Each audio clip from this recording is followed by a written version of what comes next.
अल्हम्दुलिल्लाह नहमदुहु व नस्तईनुहु व नस्तगफिरुह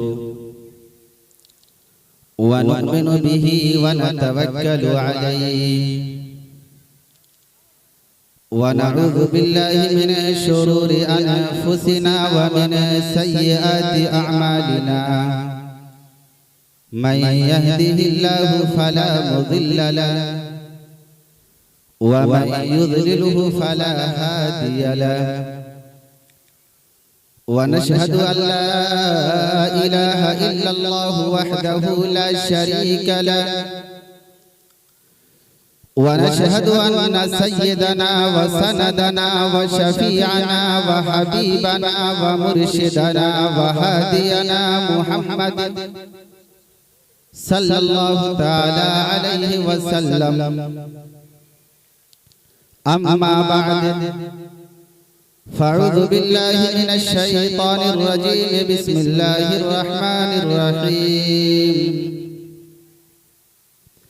व इज़ा तुलियत अलैहिम आयातुहु ज़ादतहुम ईमाना सदक़ल्लाहु मौलानल अज़ीम। व अन अबी उमामह रज़ियल्लाहु तआला अन्हु क़ाल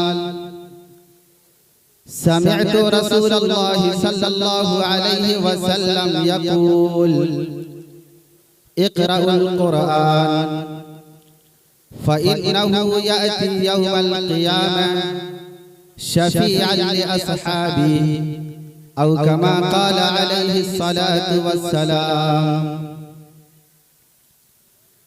ज़माना आज भी कुरान ही से फैज़ पाएगा, ज़माना आज भी कुरान ही से फैज़ पाएगा। मिटेगी ज़ुल्मते शब और सूरज जगमगाएगा। स्टेज पर रौनक अफरोज हज़रात उलमाए किराम शुअराए इज़ाम, दाएं तरफ बैठी हुई पर्दा नशीन माएँ और बहनें, सामने बैठे हुए मुहतरम सामिईन, सबसे पहले मैं कारी ज़ियाउल्लाह साहब को दिल की गहराई से मुबारकबादी पेश करता हूँ कि हर साल की तरह इस साल भी आपने काम के चंद नानिहालों के दिलों में कुरान करीम को सजाया है, बसाया है। ये आपकी मेहनत और आपके असातिज़ा की मेहनत काविश का नतीजा है कि हर साल आप चंद हुफ़ाज़े किराम को निकाल कर स्टेज पर लाते हैं, जिनके सरों पर मुअज़्ज़ज़ व मुकर्रम उलमाए किराम के हाथों दस्तारे फजीलत रखी जाती है। अल्लाह रब्बुल आलमीन आपकी इस मेहनत व काविश को बेइंतहा कबूल फरमाए। आज के इस प्रोग्राम में मैं अपने आप को बहुत ही खुशनसीब समझ रहा हूँ, इसलिए कि कई किताब के मुसन्निफ़ व मुअल्लिफ़ मुतरजिम उर्दू, अरबी और फारसी के मायानाज़ अदीब दारे तक़ी जामिया इस्लामिया मुज़फ्फरपुर के माहताब व आफ़ताब उस्ताद मुहतरम हज़रत मौलाना सैयद जावेद साहब नदवी मद्दज़िल्लहुल आली हमारी हौसला अफजाई के लिए आजमगढ़ से चलकर यहाँ तक तशरीफ ला चुके हैं। मैंने हजरत वाला को बहुत नजदीक से देखा है। हजरत वाला की निगाह कुरान करीम की एक एक आयत पर होती है, अहादीसे नबविया के एक एक टुकड़े पर होती है और उससे लालो गोहर निकाल कर तलवा के सामने, इल्म से ताल्लुक रखने वालों के सामने, इल्म से मोहब्बत करने वालों के सामने पेश करते हैं। हजरत वाला की किताब से मैंने भी बहुत कुछ सीखा है। फन्ने खिताबत का तरीका हजरत वाला ने अपनी किताब के अंदर जो लिखा है, उसको पढ़ने के बाद यकीनन एक साहिब इल्म आदमी अगर मेहनत करता रहे, कोशिश करता रहे, तो खिताबत के मैदान में नुमाया कारनामा अंजाम दे सकता है। इसलिए मैं आज अपने आप को बहुत ही सआदतमंद और खुशनसीब समझ रहा हूँ। हजरत वाला का साया तादेर हम सब के सरों पर कायम दायम रहे, ताकि उनके इल्म के बरकत से और फयूज से उम्मत मुस्लिमा के नानिहाल मुस्तफीद होते रहे। आज के इस प्रोग्राम में जहां दाएं तरफ खवातीन बैठी है, वहीं दूसरी तरफ अल्हम्दुलिल्लाह मर्दों की भी बड़ी तादाद नजर आ रही है। स्टेज पर हजरात उलमाए किराम की भी बड़ी तादाद है। इस पंडाल में हर किस्म के लोग मौजूद हैं। इनमें से कोई डॉक्टर भी हो सकता है, कोई इंजीनियर भी हो सकता है, कोई किसान भी हो सकता है, कोई खेत खलियान में काम करने वाला भी हो सकता है, कोई ताजिर भी हो सकता है, कोई हाफिज भी है, कोई आलिम भी है। सवाल ये है कि पूरे पंडाल में सबसे बेहतर कौन है? क्या स्टेज पर बैठने वाले उलमाए किराम, नीचे बैठने वाले हुफ़ाज़े किराम कौन है? ये एक सवाल है। अगर मैं दुनिया के किसी आदमी के हवाले से ये बात करूंगा तो एक के सामने में दूसरे की तहकीर लाजिम आएगी कि मौलाना साहेब आपने फुला साहब के हवाले से इस तरह की बात कही है, इसलिए एक के सामने में दूसरे की तहकीर लाजिम आती है। और अगर बात अहकमुल हाकिमीन की जाए, काली कमली वाले जनाब मोहम्मदुर रसूलुल्लाह सल्लल्लाहु अलैहि वसल्लम के हवाले से की जाए, तो हम मुसलमानों का ईमान है, हम मुसलमानों का अकीदा है कि नबी पाक अलैहिस्सलातु वस्सलाम की जुबान होती है, लेकिन बात अल्लाह रब्बुल आलमीन की होती है। उसी नबी पाक सल्लल्लाहु अलैहि वसल्लम ने फरमाया कि दुनिया में सबसे बेहतरीन इंसान वो है खैरुकुम मन तअल्लमल कुरआन व अल्लमह, जो कुरान को सीखे और दूसरों को सिखाए। इससे कोई ये न समझे कि आप डॉक्टर साहब की तहकीर कर रहे हैं, ऐसा हरगिज़ नहीं। ये मैं नहीं कहता, ये नबी पाक सल्लल्लाहु अलैहि वसल्लम का फरमान बोलता है कि डॉक्टर साहब आप पैसा तो कमा रहे हैं, बहुत अच्छी बात है, आप बीमारों का इलाज कर रहे हैं, बहुत अच्छी बात है, लेकिन कुरान और हदीस की रोशनी में अल्लाह और उसके रसूल की अदालत में जब फजीलत की बात आएगी तो डॉक्टरों से कहा जाएगा कि आप पीछे हट जाइए, इंजीनियर से कहा जाएगा कि पीछे हट जाइए, ग्रेजुएट से कहा जाएगा कि पीछे हट जाइए। वहां पर फजीलत अगर किसी की साबित होगी तो हुफ़ाज़े किराम की होगी, जिनके सीने में कुरान मुक़द्दस और हुफ़ाज़े किराम को मुबारकबादी हज़रत ईसा अलैहिस्सलातु वस्सलाम की जुबानी भी दी गई है। हज़रत ईसा अलैहिस्सलातु वस्सलाम के पास से एक खातून का गुजर होता है।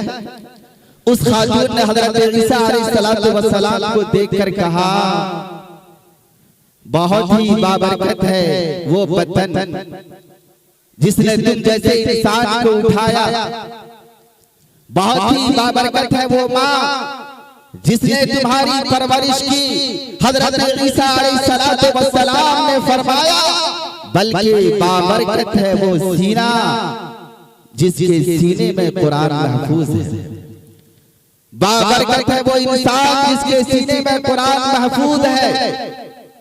आज हम अपने बच्चों को दीनी तालीम से दूर रख रहे हैं, दुनियावी तालीम से करीब कर रहे हैं, दुनियावी तालीम देने के लिए किसी ने नहीं रोका, लेकिन सबसे पहले हम अपने बच्चों को दीन की तालीम दें, कुरान और अहादीस की तालीम दें। हम ये बताएं कि दुनिया में आने का मकसद क्या है। हम अपने बच्चों को बताएं कि अल्लाह की जात एक है। हम अपने बच्चों को बताएं कि नबी पाक सल्लल्लाहु अलैहि वसल्लम की इत्तिबा करने में हमारी दुनियावी कामयाबी है, आखिरत की कामयाबी है। हम अपने बच्चों को बताएं कि जो तरीका नबी पाक सल्लल्लाहु अलैहि वसल्लम के बताए हुए तरीके के खिलाफ है, वो गुमराही का तरीका है, वो जन्नत का रास्ता नहीं है, वो जहन्नम का रास्ता है। हम दुनिया में आने के बाद अगर अपने आप को जन्नत के मुस्तहिक बनाना चाहते हैं और अपने बच्चों को भी जन्नत के मुस्तहिक बनाना चाहते हैं तो नबी पाक सल्लल्लाहु अलैहि वसल्लम की तालीमात से रोशनास कराना होगा। आज फुला फुला शहर से इस तरह की खबर मासूल होती है कि फुला बहन फुलाने के साथ भाग गई। गौर कीजिए कि वो बहन जो एक मुसलमान के घर में पैदा हुई, जिसको अल्लाह रब्बुल आलमीन ने अपने खजाने की सबसे कीमती दौलत अता की, अपने खजाने का सबसे कीमती सरमाया अता किया, वो मामूली पैसे के चक्कर में, मामूली गाड़ी और बंगले के चक्कर में ईमान का सौदा कर लेती है। अल्लाहु अकबर, अल्लाहु अकबर। मेरी माँ और बहनों, अगर कायनात के सारे खजाने को एक तरफ रख दिया जाए और तुम्हारे ईमान को एक तरफ रख दिया जाए तो तुम्हारे ईमान के सामने में कायनात के खजाने की कोई हैसियत नहीं है, कायनात के खजाने की कोई कीमत नहीं है। इसलिए कि कायनात का खजाना अगर मिल भी गया तो चंद दिनों के लिए मिलेगा, वक्ती तौर पर मिलेगा। आज ना कल ये माल खत्म हो जाने वाला है, ये दौलत खत्म हो जाने वाली है, लेकिन ईमान की जो दौलत है वो दौलत हमें जन्नत दिलवाने वाली है, जिसमें मुसलमान मोमिन हमेशा हमेशा रहेंगे।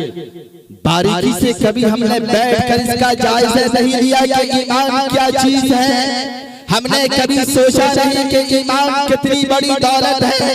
हमने कभी गौर नहीं किया कि ईमान कितना बड़ा सरमाया है। अगर हम गौर करते कि हमें अल्लाह ने कितनी बड़ी दौलत दी है, अल्लाह रब्बुल आलमीन ने अपने खजाने का कितना बड़ा सरमाया हमें अता किया है, तो एक मुसलमान के घर में पैदा होने वाली खातून किसी गैर का हाथ थाम ले, ये नहीं हो सकता। हमारे उनके दरमियान तो बहुत फासला है, कुफ्र और इस्लाम के दरमियान बहुत फासला है। नहीं नहीं, ईमान का सौदा हम किसी भी सूरत में नहीं कराएंगे, चाहे पूरी दुनिया की दौलत हमारे कदमों में ला करके रख दे, उसके बाद भी हम ईमान का सौदा करेंगे ईमान का सौदा नहीं करेंगे। आखिर वो बच्चियां जो ईमान का सौदा करती है क्यों करती है? उसे दीन की मोटी मोटी बातें नहीं बताई गई, उसे नबी पाक सल्लल्लाहु अलैहि वसल्लम की सीरत की तालीम नहीं दी गई, उन्हें अम्मा आयशा का किरदार नहीं बताया गया, उन्हें अम्मा खदीजा की सीरत का इल्म नहीं दिया गया, उन्हें हजरत सुमैया की कुर्बानी के बारे में नहीं बताया गया, जिसने जान तो अल्लाह के रास्ते में दे दी लेकिन ईमान का सौदा नहीं किया। हजरत खदीजतुल कुबरा रज़ियल्लाहु ताला अन्हा ने पूरा माल, पूरी दौलत इस्लाम की तबलीग के लिए नबी पाक सल्लल्लाहु अलैहि वसल्लम के कदमों में ला के डाल दिया, बता दिया कि ईमान के सामने में माल की कोई हैसियत नहीं है, दौलत की कोई हैसियत नहीं है। बता दिया उम्महातुल मोमिनीन ने, अज़वाजे मुतहहरात ने, हमारी मां ने, कि ईमान के सामने में इन चीजों की कोई हैसियत नहीं है। अगर हम अपनी छोटी छोटी बच्चियों को इन चीजों की तालीम देंगे तो उसका ईमान मजबूत होगा, उसका ईमान पुख्ता होगा। तालीम औरतों के लिए जरूरी तो है, मगर तालीम औरतों के लिए जरूरी तो है, मगर खातून खाना हो वो सभा की परी ना हो। सभा की परी बनने की इजाजत इस्लाम नहीं देता।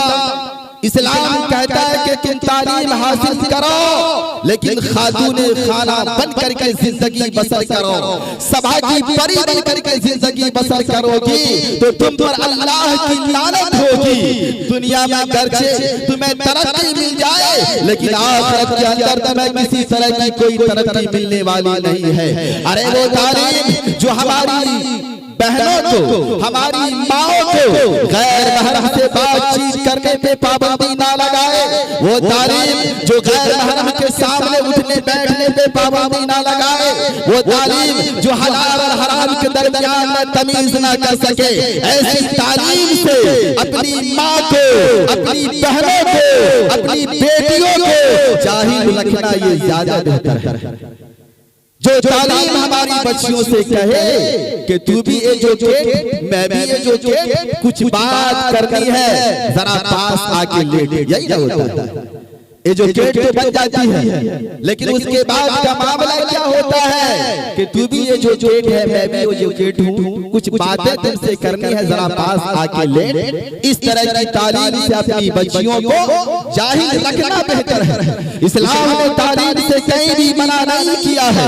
आप अपने बच्चों को दुनियावी तालीम दें, अपनी बच्चियों को दुनियावी तालीम दें, लेकिन सबसे पहले अल्लाह की वहदानियत का पाठ पढ़ाएं, रसूल अकरम सल्लल्लाहु अलैहि वसल्लम की रिसालत का पाठ पढ़ाएं, जिससे आपके बच्चे के अंदर ईमान और अकीदा मजबूत हो जाए। मुखालिफ हवा चले, तेज आंधी आए, तूफान आए तो हमारे ईमान के अंदर किसी तरह की कोई कमी न होने पाए। ये तालीम, बुनियादी तालीम हमारी और आज की होनी चाहिए। इन बच्चों को, 5 बच्चों को नाज़िम मदरसा ने अपनी मेहनत से हाफिज बना दिया। हम कहते हैं कि मौलाना साहब हाफिज बन करके उन्होंने कौन सा कमाल कर दिया, वो तो किसी मस्जिद के इमाम बन करके जिंदगी बसर करेंगे, और अगर किसी मदरसे में मुअल्लिम बन करके पढ़ाएंगे तो 5 से 10 हजार की तनख्वाह मिलेगी। हमारी निगाह तो दुनिया पर है लेकिन अल्लाह रब्बुल आलमीन की निगाह में उनकी क्या कदर मंजिलत है। कभी हमने सोचा, कभी हमने गौर किया? बिल्कुल नहीं किया। अगर हम गौर करते कि अल्लाह की निगाह में हुफ़ाज़े किराम का कितना बड़ा मकाम है, कितनी बड़ी बुलंदी से अल्लाह उसको नवाजेगा, तो हमारी सोच इस तरह की सोच नहीं होती। हज़रत मौलाना शाह अबरार साहब लिखते हैं कि ये हुफ़ाज़े किराम जिन्होंने अपने सीने में कुरान मुक़द्दस को महफूज कर लिया, अगर ये कुरानी तालीमात पर अमल करते रहेंगे तो कल क़यामत के दिन अल्लाह इनको 1-2 नहीं बल्कि 11 पासपोर्ट अता फरमाएंगे। ये किस चीज का पासपोर्ट होगा? एक तो उस हाफिज़े कुरान के लिए कि ये पासपोर्ट ले लो और चले जाओ। वरतिल कमा कुंत तुरतिलु फी दुनिया फइन्ना मंजिलका इंद आखिर आयतिन तक़राउहा। पासपोर्ट ले लो, पासपोर्ट ले लो। मुहद्दिसीन लिखते हैं कि आम तौर पर जन्नत के 8 दरवाजों का तस्वीर मिलता है। इससे बाद लोग ये कियास लगाते हैं कि जन्नत के दर्जात भी 8 होंगे, लेकिन ऐसा नहीं है। कुरान मुक़द्दस की जितनी आयतें हैं जन्नत के उतने दर्जात हैं। इसीलिए तो आक़ाए मदनी अलैहिस्सलातु वस्सलाम का फरमान है, हाफिज़े कुरान से कहा जाएगा कुरान करीम को पढ़ता जा और जन्नत की सीढ़ी पे चढ़ता जा। तुम्हारा मकाम वहाँ है, तुम्हारी मंजिल वहाँ है जहाँ कुरान करीम की आखिरी आयत होगी। एक पासपोर्ट तो हाफिज़े कुरान को दिया जाएगा, 10 पासपोर्ट और दिया जाएगा कि तुम्हारी माँ, तुम्हारे बाप, तुम्हारी बहन, खानदान और रिश्तेदार के लोगों में से जो लोग जहन्नम के मुस्तहिक हो चुके हैं, इस पासपोर्ट के जरिए से तुम उसको जन्नत में दाखिल कराओ। अल्लाह कहेगा कि ओ डॉक्टरों, इंजीनियरों, प्रोफेसरों, आज तुम्हें पासपोर्ट नहीं मिलने वाला है, इसलिए कि मेरा वादा, मेरे नबी का वादा कुरान करीम की हिफाजत पर था, कुरान करीम को सीने में महफूज करने पर था, कुरान करीम पर अमल करने में था, तुम्हारी डॉक्टरी पर, तुम्हारी इंजीनियरिंग पर कोई वादा नहीं था। तूने इल्म हासिल किया दुनिया कमाने के लिए, मरीजों को देखने के लिए, मकान का नक्शा बनाने के लिए, पैसा कमाने के लिए, सो हो चुका है। लेकिन किसने तू खालिस इल्म दीन को हासिल किया था मेरी रज़ामंदी के लिए। इससे ये ना समझा कि दुनियावी तालीम को छोड़ दें। हमारे माशरे में डॉक्टर की भी जरूरत है, हमारे माशरे में इंजीनियर की भी जरूरत है, हमारे माशरे में प्रोफेसर की भी जरूरत है, हमारे माशरे में वकाला की भी जरूरत है। हर तरह की तालीम में अपने बच्चों को आगे करना ये इस वक्त का ऐन फरीज़ा है, इस वक्त की ऐन जिम्मेदारी है। लेकिन सबसे पहले अपने बच्चों को दीन की तालीम दे, कुरान करीम की तालीम दे, जिससे हमारे बच्चे का ईमान महफूज रह सके। अब बाज़ लोग ये एतराज करते हैं कि तोते की तरह से कुरान करीम को रट लेने से क्या फायदा होगा। इमाम अहमद बिन हंबल रहमतुल्लाह अलैहि अपने वक्त के बहुत बड़े इमाम गुजरे हैं। उन्होंने अल्लाह रब्बुल आलमीन को ख्वाब में देखा तो अल्लाह से पूछा कि परवरदिगार आलम, तकर्रुर हासिल करने के जितने जराए हैं उन तमाम जराए में सबसे बेहतर जरिया क्या है।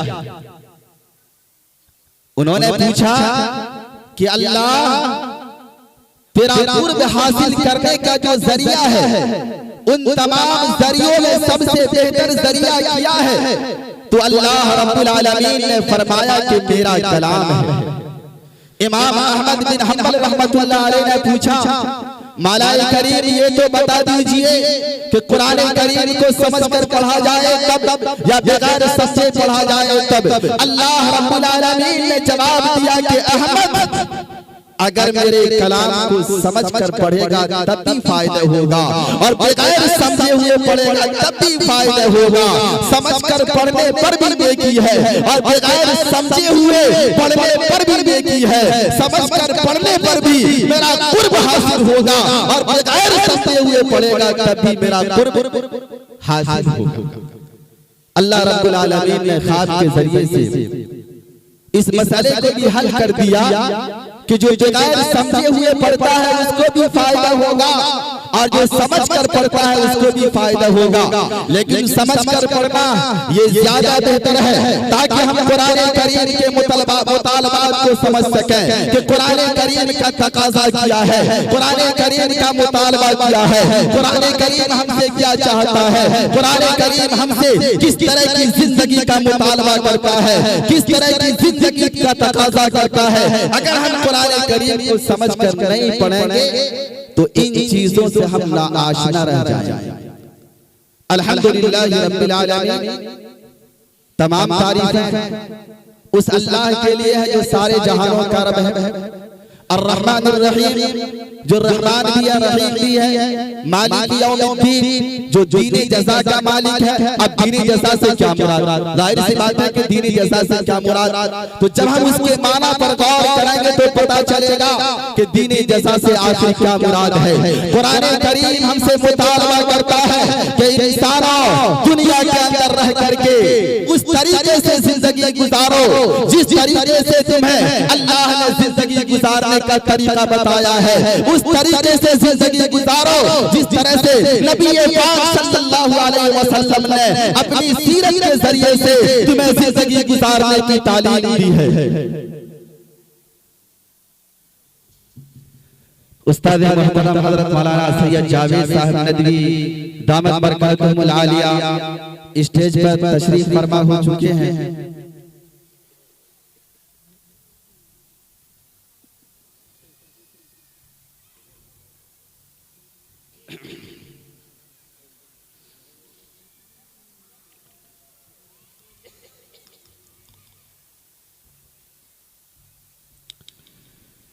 कुरान करीम के मुतालबात को समझने के लिए कुरान करीम की तिलावत माना के साथ, तशरीह के साथ, तफसीर के साथ जरूरी है।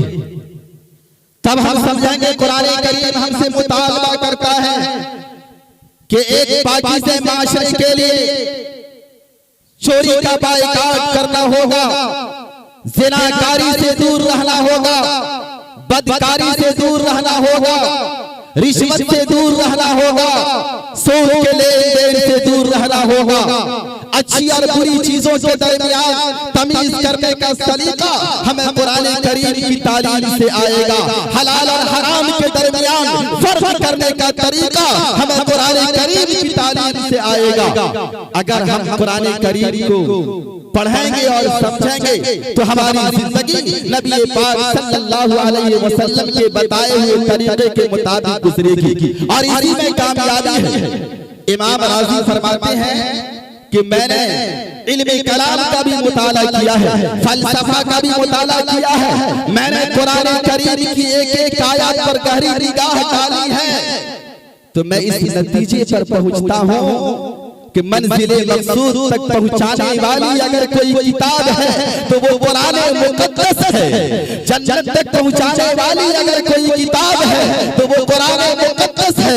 कुरान मुकद्दस के अलावा दुनिया के अंदर कोई ऐसी किताब नहीं है जो सही हो, सालिम हो, जिसकी हिफाजत की जिम्मेदारी रब कायनात ने ले रखी हो। कुरान ने साफ ऐलान किया, इन्ना नहनु नज़्ज़लना ज़िक्रा व इन्ना लहु लहाफ़िज़ून। और दुनिया वालों, हम नहीं कुरान मुकद्दस को नाज़िल किया है और हम इसकी हिफाजत करने वाले हैं। इसकी एक आयत तो दूर की बात है, एक लफ्ज़ तो दूर की बात है, आज तक एक नुक्ते के अंदर फर्क नहीं आया है और क़यामत की सुबह तक फर्क नहीं आ सकता है। हारून रशीद का ज़माना है। हारून रशीद ने मुख्तलिफ मज़ाहिब के उलमा को बुलाकर एक मजलिस सजाई जिसमें एक यहूदी आलिम भी आया था। उसने भी अपनी तकरीर की, लोगों से खिताब किया। हारून रशीद ने कहा कि भाई तुम्हारी तकरीर तो बहुत अच्छी थी, तुम इस्लाम कबूल कर लो, तुम ईमान ले आओ। उसने कहा नहीं, मैं इस्लाम कबूल नहीं करूंगा, मैं ईमान नहीं लाऊंगा। दूसरी मर्तबा जब हारून रशीद ने मुख्तलिफ मज़हब व मिल्लत के उलमाए किराम को दावत दी तो उसमें वो भी आया। आने के बाद उसने बहुत अच्छी तकरीर की और उसने नबी पाक सल्लल्लाहु अलैहि वसल्लम की सीरत का तज़किरा किया। उन्होंने कुरान करीम की अहमियत पर रोशनी डाली। हारून रशीद ने कहा कि भाई इससे पहले तू आया था, मैंने तुम्हें दावत दी थी कि ईमान कबूल कर लो, तुमने ईमान कबूल करने से इनकार कर दिया। मैंने तुम्हें इस्लाम की दावत दी थी, तूने इस्लाम कबूल करने से इनकार कर दिया। इस्लाम में आने का सबब क्या बना, मुझे ये तो बताओ। उसने कहा कि मैं खत्तात हूं, मेरी तहरीर बहुत अच्छी है, राइटिंग बहुत अच्छी है, मैं किताबें लिख कर मार्केट में फैलाता हूं और बेचता हूं। मैंने तौरात के कई नुस्खे अपने हाथ से लिखने के बाद उसमें कमी बेशी करके कहीं पर घटा दिया, कहीं पर बढ़ा दिया। उसके बाद यहूदियों के सामने पेश किया तो यहूदियों ने कबूल कर लिया। फिर मैंने इंजील के कई नुस्खे लिखे, उसमें कमी बेशी करके जब ईसाइयों के सामने पेश किया तो उसने भी कबूल कर लिया। मैंने कुरान मुकद्दस के साथ इसी तरह का सलूक किया। कुरान मुकद्दस में कमी बेशी करके जब मैंने मुसलमानों के सामने पेश किया तो मुसलमानों के छोटे छोटे बच्चे ने इसकी तरदीद की कि तुमने जो लिखा है उसमें कहीं पर बढ़ा दिया गया है और कहीं पर घटा दिया गया है, इसलिए मैं कुरान करीम के इस नुस्खे को कबूल नहीं कर सकता। वो कहता है उसी वक्त मुझे यकीन हो गया कि इस जमीन पर अगर कोई सच्चा मजहब है, कोई अच्छा मजहब है जो रहती दुनिया तक के लिए मजहब है तो वो मजहब इस्लाम है। और मैंने जनाब मुहम्मद रसूलुल्लाह सल्लल्लाहु अलैहि वसल्लम का कलमा पढ़ लिया। प्यारी माएं और बहनें, ये कुरान करीम हमसे मुतालबा करता है कि आज के इस पुरफितन दौर में जहां चारों तरफ ईमान के लुटेरे बैठे हुए हैं, ईमान को सल्ब करने वाले बैठे हुए हैं, इज्जत के लुटेरे बैठे हुए हैं, अपने ईमान की हिफाजत बहुत जरूरी है, इज्जत और आबरू की हिफाजत बहुत जरूरी है।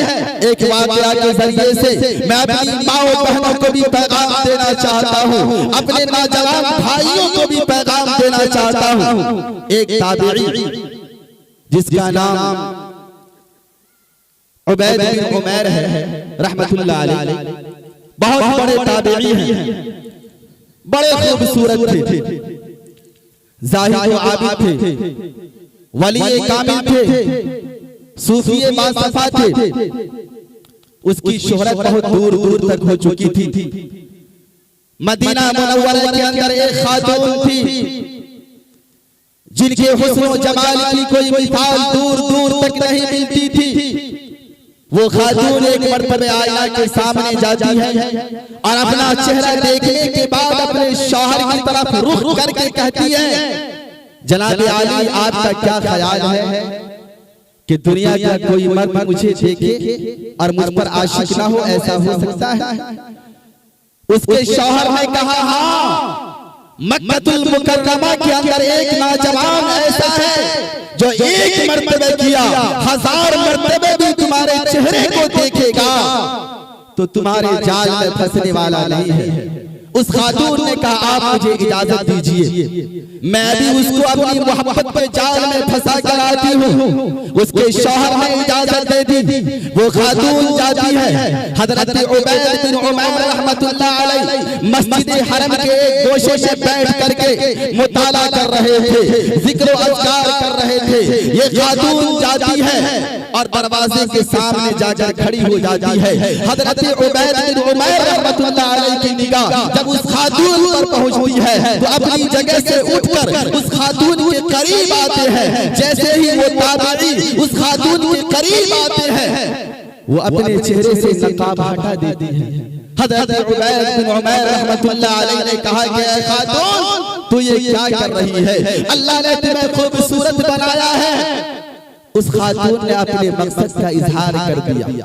उस खातून ने अपने मकसद का इजहार कर दिया कि मैं इस मकसद के तहत आपके पास आई हूँ। कहा, अल्लाह की बंदी, अगर तू मेरे चंद सवालों का जवाब दे देती है तो जिस मकसद के लिए तू आई है मैं भी उसके बारे में सोचूंगा, गौर व फिक्र करूंगा। कहा, आपके सवालात क्या है? हजरत उबैद बिन उमैर रहमतुल्लाह अलैह ने कहा, अल्लाह की बंदी, जब मौत का फरिश्ता तेरे पास आ जाए, रूह कब्ज करने के लिए आए और तुम्हें इस बात का यकीन हो जाए कि चंद मिनट के बाद मेरी रूह कब्ज कर ली जाएगी, उस वक्त मैं तुम्हें इस काम के लिए आमादा करूं, क्या तू इस गुनाह को करने के लिए उस वक्त तैयार होगी? उस खातून ने कहा, वल्लाह नहीं नहीं, मैं उस वक्त ये काम नहीं कर सकती। हजरत उबैद बिन उमैर रहमतुल्लाह अलैह ने कहा, अल्लाह की बंदी, जब इंसानों को कब्र के हवाले कर दिया जाता है तो इंसान तन्हा रह जाता है। उस कब्र में अल्लाह के 2 फरिश्ते जिसका नाम मुनकर नकीर है, वो सवाल और जवाब के लिए आते हैं। ए अल्लाह की बंदी, पता जब मुनकर नकीर कब्र के अंदर अंधेरी कोठरी में सवाल और जवाब के लिए आए, उस वक्त मैं तुमसे कहूं कि ये काम करो, क्या तू उस वक्त इस काम को करने के लिए तैयार हो जाएगी? उस अल्लाह की बंदी ने कहा, नहीं। हजरत उबैद बिन उमैर रहमतुल्लाह अलैह ने कहा, ए अल्लाह की बंदी, हश्र के मैदान में किसी के नेकी का पल्ला झुक रहा होगा तो किसी की बदी का पल्ला झुक रहा होगा। तुम्हें पता नहीं कि तुम्हारी नेकी का पल्ला झुकेगा या तुम्हारी बदी का पल्ला झुकेगा। उस वक्त तुम्हें मैं इस काम के लिए कहूँ, क्या तू उस वक्त इस काम के लिए तैयार हो जाएगी? उसने कहा, नहीं नहीं नहीं। उसने कहा, अल्लाह की बंदी, जब अल्लाह रब्बुल आलमीन के सामने एक एक इंसान को बुलाया जाएगा और सारे के सारे इंसान अल्लाह की अदालत में पहुंच करके दुनिया के अंदर जो कुछ भी किया था उसका हिसाब किताब देने लगेगा। तुम्हारी भी बारी आए, तुम्हारा भी नंबर आए, उस वक्त अगर मैं तुम्हें इस काम के लिए आमादा करूं तो क्या तू उस वक्त इस काम के लिए आमादा हो जाएगी? उस अल्लाह की बंदी ने कहा कि नहीं। हजरत उबैद बिन उमैर रहमतुल्लाह अलैह ने कहा कि अगर तू इन तमाम मंजिलों में से किसी मंजिल पर इस काम के लिए तैयार नहीं है तो यकीन रख तू मुसलमान है, साहिब ईमान है। तुम्हें इन तमाम गुजरना होगा, इन तमाम मनाजिल को क्रॉस करना होगा। अरे कब्र की अंधेरी कोठरी में भी जाना होगा।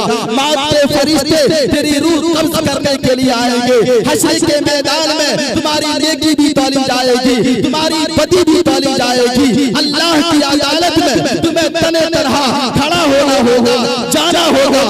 जब तू इन तमाम मनाजिल में से किसी मंजिल पर इस काम के लिए तैयार नहीं हो रही है तो फिर यहाँ पर क्यों हो रही है? हजरत उबैद बिन उमैर रहमतुल्लाह अलैह की बात उस खातून के दिल में बैठ गई। उसने तमाम तर गुनाहों से तौबा की और घर जाकर सामो सलात की पाबंद हो गई। उसका शौहर कहता था काश मैं अपनी बीवी को उमैर के पास ना भेजता, उमैर के पास ना भेजता। जब से ये वहां से घूम फिर करके आई है तब से देख रहा हूँ कि ये दिन में रोजा रखती है, रात के वक्त में नवाफिल का इहतिमाम करती है। काश मैं इनको ना भेजता। आखिर उस औरत को, उस खातून को किस चीज ने गुनाहों से रोका?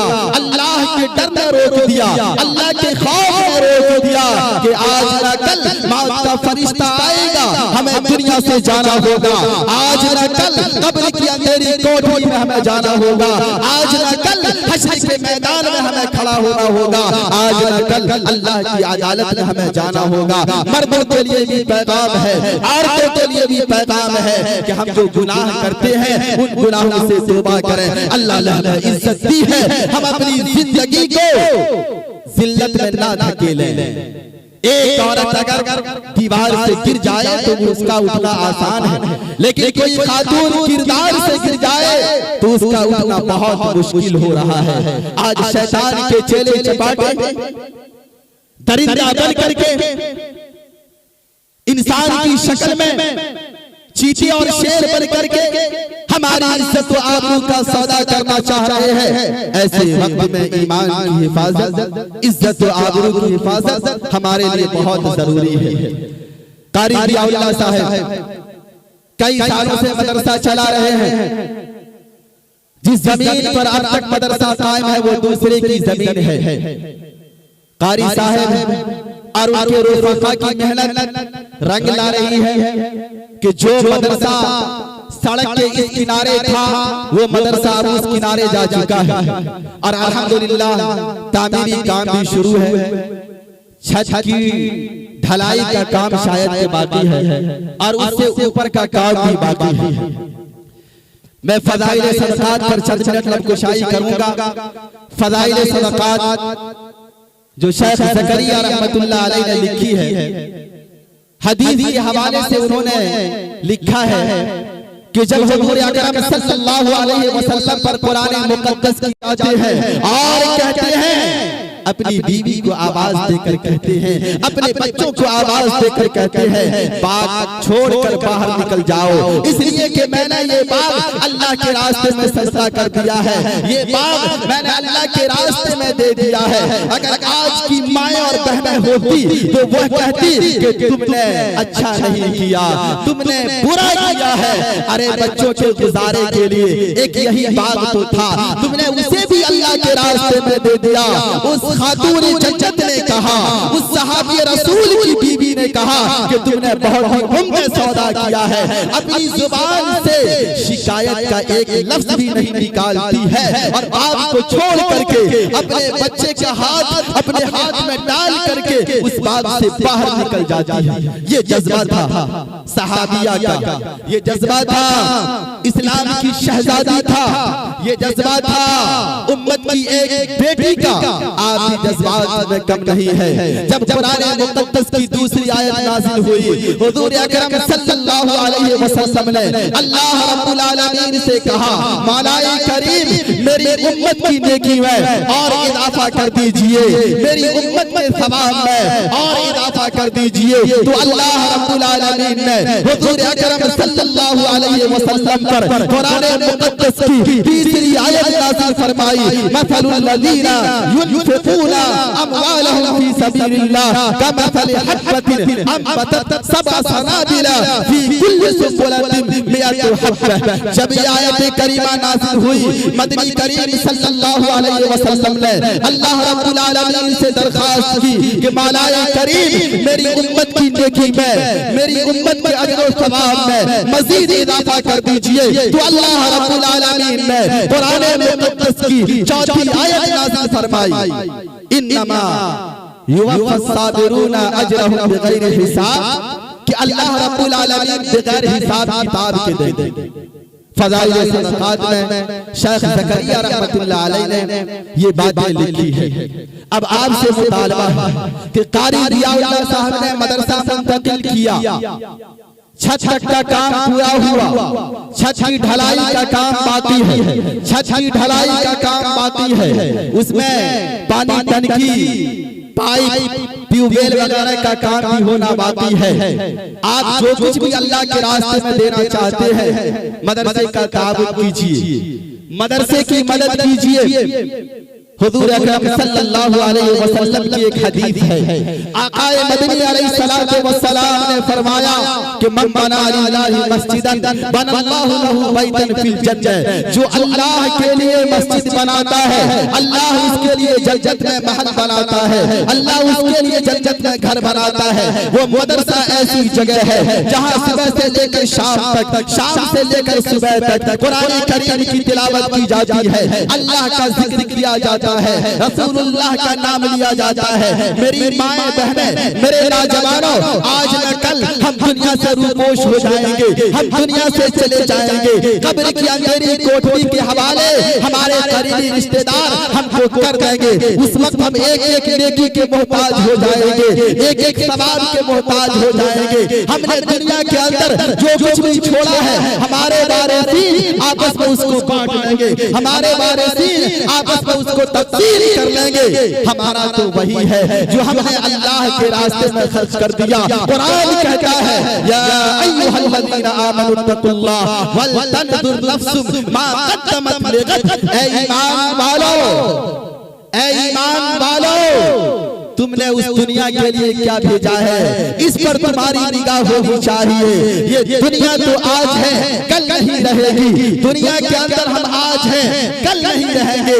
हमने जो खा लिया वो खत्म हो गया, जो पहन लिया वो भी खत्म हो गया, लेकिन जो कुछ हमने अल्लाह के रास्ते में दे दिया वो अल्लाह के अकाउंट में जमा हो जाता है, अल्लाह रब्बुल आलमीन के पास पहुंच जाता है। अल्लाह रब्बुल आलमीन हमें 1 रुपया के बदले में 10 रुपया, 700 रुपया, 7000 रुपया या कितना अता करने वाले हैं, इसका तसव्वुर हमें दुनिया के अंदर रह करके नहीं होगा।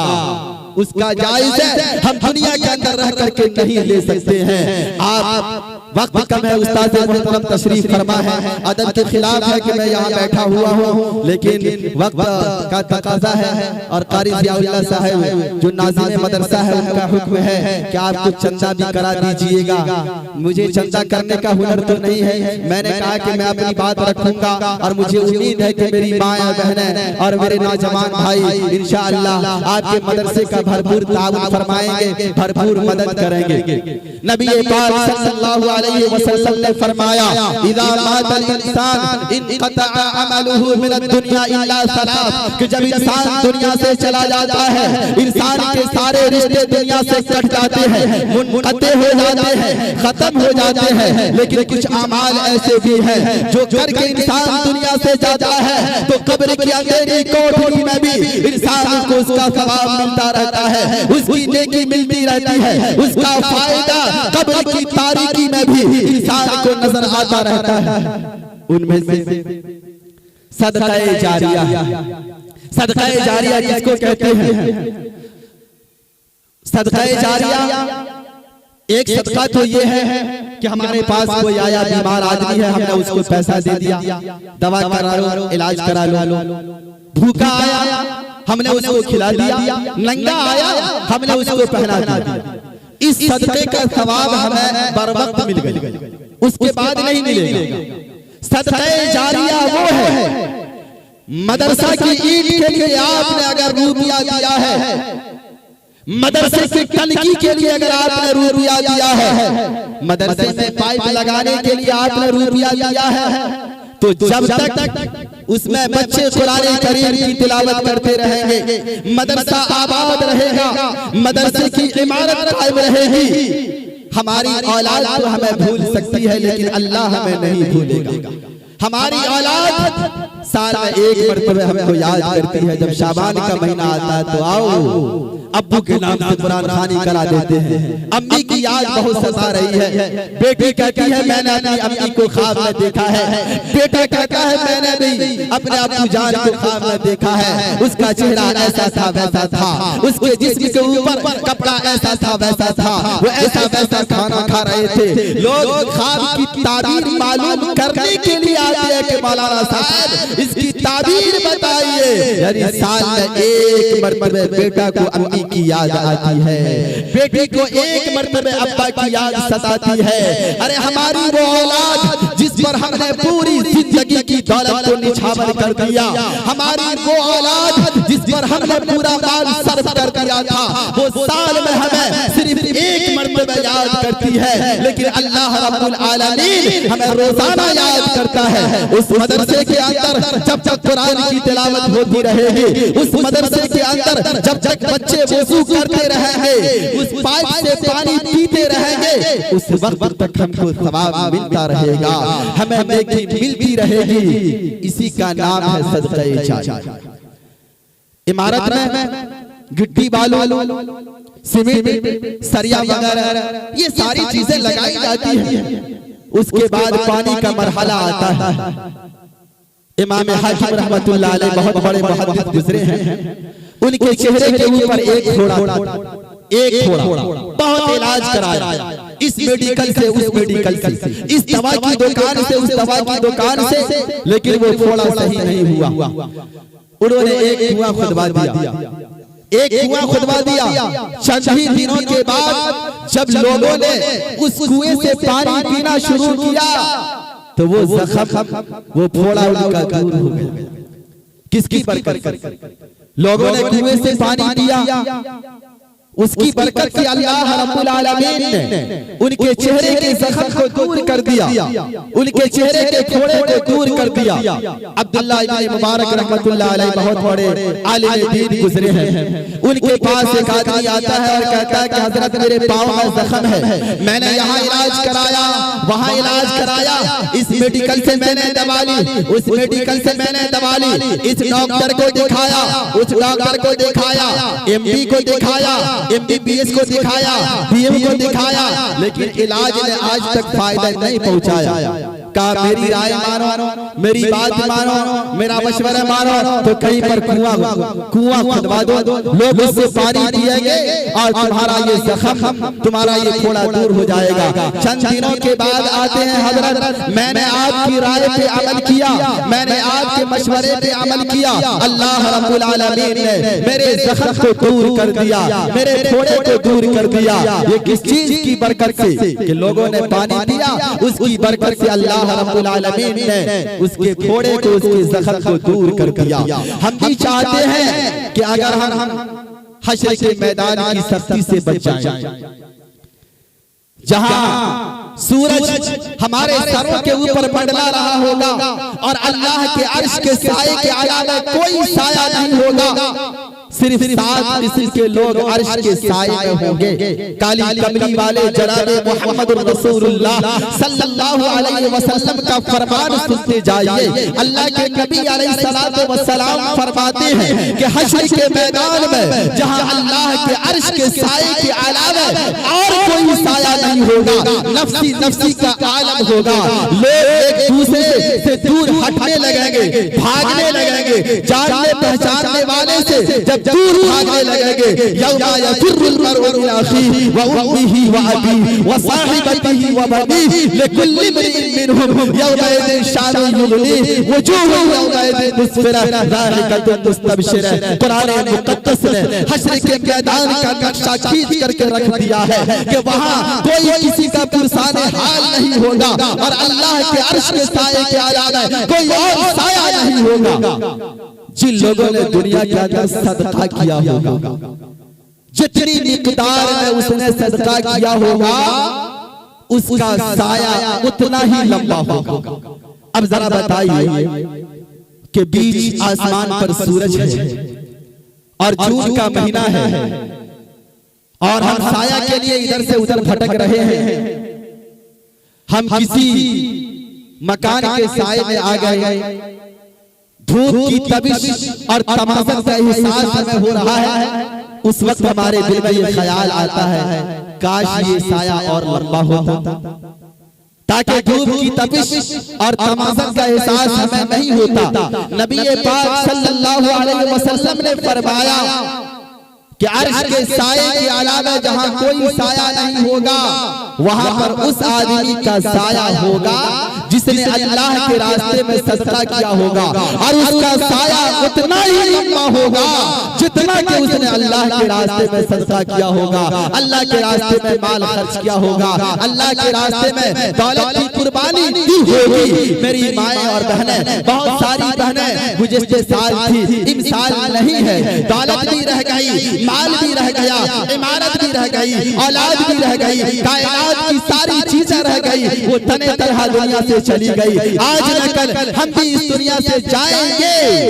अगर हम सुरखरू होना चाहते हैं, हम कामयाब होना चाहते हैं, तो मदरसे के तामीरी काम के लिए उसमें टंकी, पाइप, ट्यूबवेल वगैरह का इंतजाम करने के लिए जहां तक हो सके, हमने इसी स्टेज से देखा है कि मोतिहारी की माओ बहनों ने अपने कान की बाली भी दे दी है, हाथ का कंगन भी दे दिया है, गले का हार भी दे दिया है, पाँव का पासे भी अल्लाह के रास्ते में सदका कर दिया है। लेकिन अभी सिलसिला पूरे तौर पर कुछ आ रहा है, आ रहा है, माशाअल्लाह, हौसला अफजाई कीजिए। जी जी जी आ रहा है, नाम नहीं ले रहा हूँ, बस बातों बातों में वक्त गुजरता जा रहा है।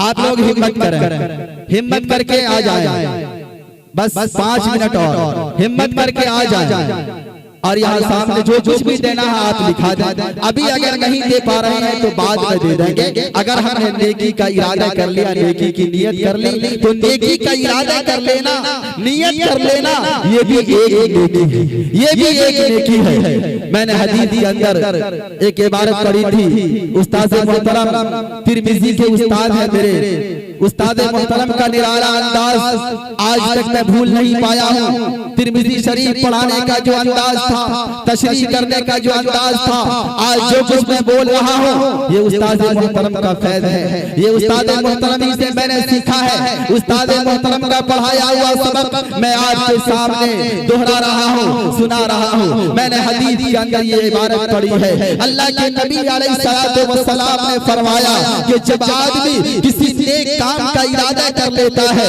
जब अल्लाह के रास्ते में किसी चीज की कुर्बानी का इरादा कर लेता है और उसकी नीयत के अंदर इखलास है, अज़्म मुसम्मम है कि मैं इरादा तो कर रहा हूं, टाल मटोल नहीं, टाल मटोल वाली नीयत नहीं, ताला वाली नियत नहीं, बल्कि ताला वाली नियत कि मैं नियत कर रहा हूँ, मैं इरादा कर रहा हूँ, तो यकीनन मैं आज नहीं तो कल जरूर अदा करूंगा, दूंगा। तो अल्लाह रब्बुल आलमीन उसके लिए असबाब मुहैया कर देते हैं, अल्लाह रब्बुल आलमीन अदायगी की राह हमवार कर देते हैं, अल्लाह रब्बुल आलमीन अदायगी का रास्ता बता देते हैं, पैदा कर देते हैं। अगर हमने इरादा कर लिया, हमने नियत कर ली, तो यकीन जानिए कि अल्लाह रब्बुल आलमीन हमारे लिए मुहैया कर देगा, हमारा देना आसान हो जाएगा। आप में से अगर कोई परेशान हाल है तो नबी पाक सल्लल्लाहु अलैहि वसल्लम ने फरमाया कि परेशानी को टालने वाली अगर कोई चीज है तो वो सदका है। आप अपनी परेशानी को दूर करने के लिए, कोई बीमार है तो उसकी शिफायाबी के लिए अल्लाह के रास्ते में, मदरसे की तामीराती काम के लिए, मदरसे की तरक्की के लिए, गुलशन रसूल में नानिहाल बच्चों पर खर्च करने के लिए अगर आप माल देंगे तो यकीनन आपका माल कारआमद होगा, आपका माल ज़ाय नहीं होगा। हजरत सालिम बिन अनजाद रहमतुल्लाह अलैह फरमाते हैं कि मैं जंगल से गुजर रहा था, मैंने देखा कि एक खातून जंगल से गुजर रही है, तने तनहा है, उस खातून की गोद में एक छोटा सा बच्चा है, हंसता खेलता बच्चा है, नन्हा मुन्ना बच्चा है। सामने से एक भेड़िया आता है और उस बच्चे को उचक कर लेके फिर भागना शुरू कर देता है। वो खातून रोने लगती है, गिड़गिड़ाने लगती है, उधर बच्चा रो रहा है, इधर माँ रो रही है कि अचानक वहां पर एक साइल नमदार हो जाता है। उस खातून के पास सिर्फ चंद रोटी है जिससे वो अपना सफर तय कर सकती थी। गुजर बसर के लिए सिर्फ चंद रोटी है। जैसे ही साइल सामने आकर के खड़ा हो जाता है, वो खातून रोटी उस साइल के हाथ में थमा देती है। हजरत सालिम बिन अबी जाद रहमतुल्लाह अलैह कहते हैं, मेरी निगाहों ने देखा कि जिस वक्त उस खातून ने उस साइल के हाथ में रोटी थमाई, इधर उस खातून ने साइल के हाथ में रोटी थमाई और उधर भेड़िया उसके बच्चा को लेकर आता है और वो जुबान हाल से कह रहा है कि अम्मा मैं तेरे बच्चे को नहीं ले जा सकता, इसलिए कि साइल ने सवाल किया, तुम्हारे पास जो कुछ भी था वो तूने साइल के हाथ पर रख दिया। खाने के लिए रोटी थी, वो रोटी तुमने उस साइल के हाथ पर रख दी है, इसलिए मैं तुम्हारे बच्चे को लेकर नहीं जा सकता। इस बला से, इस मुसीबत से आखिर अल्लाह रब्बुल आलमीन ने उस खातून को क्यों बचाया? इसलिए बचाया कि उस खातून ने अल्लाह के रास्ते में सदका किया। जो रोटी उसके पास थी वो रोटी उस खातून ने उस साइल के हाथ में थमा दी। हम भी चाहते हैं कि सुरखरू इस दुनिया के अंदर भी रहे, कामयाब उस दुनिया के अंदर भी रहे, तो उस दुनिया के लिए हम जो कुछ भी अल्लाह के रास्ते में खर्च कर देंगे वही सारी चीजें काम आने वाली है, वही सारी चीजें हमें अल्लाह रब्बुल आलमीन के यहाँ जाने के बाद मिलने वाली है। हमने LIC का खाता खुलवाया था, हमारा पैसा नीलाम होता हुआ नजर आ रहा है, मिलने की दूर दूर तक कोई उम्मीद नहीं है।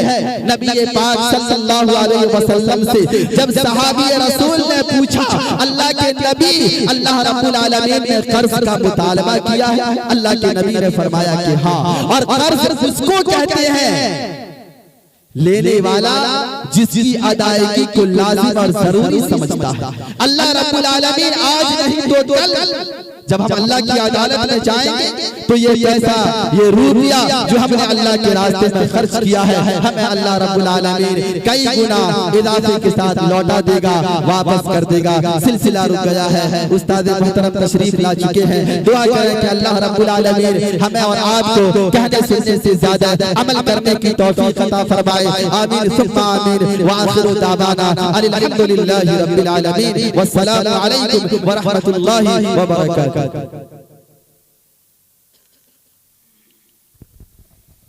माशाअल्लाह बहुत खूब।